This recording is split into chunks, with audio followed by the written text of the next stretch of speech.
A major rebuilding of the United States roads, bridges, and airports. That's what U.S. President Donald Trump is promising, with exact plans still yet to be revealed. At the center of this effort will be his Transportation Secretary, Elain Chao. She's the first Chinese-American woman to serve as a cabinet member. She was Labor Secretary under George W. Bush. She sat down recently with CGTN's Nathan King.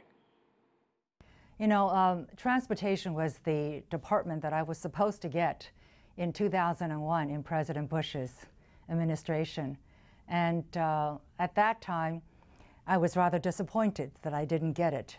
The Department of Labor turned out to be a wonderful stint, and I've so enjoyed working there. But it's nice to be back at the Department of Transportation, where my original field of study, expertise, and work had been.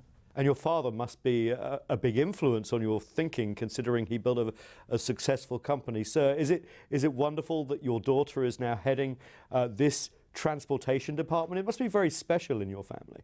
Yes, we are in the shipping, ocean shipping is only part of it. His department, her department will include land, air, sea, underwater, all. So I think her job is much, much bigger. I know it's too early. You're only just getting started. But what are your priorities, considering your boss, the President of the United States, has put a big stamp on improving U.S. infrastructure, making it a 21st century priority? I have three goals, three themes. Number one, safety is number one. Number two, infrastructure. Number three, planning for the future, and that is dealing with the emerging technologies that will impact the way that we live, work, and travel.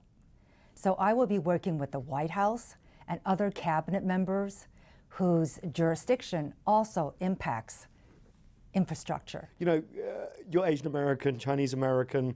I just spent 2.5 months in China, just came back. I was kind of impressed with the rollout of infrastructure in China. Do you think infrastructure is one way they can swap ideas? I read recently that I think the infrastructure is a very important field that is of great interest, I know, to the Chinese. I think, though, with this president, there's going to be a little different twist.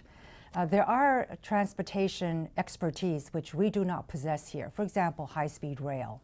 But for this president, creating American jobs is very, very important. So unlike in the past, where some foreign investment companies or foreign companies have come into the United States and not created too many jobs, I think that's going to have to change.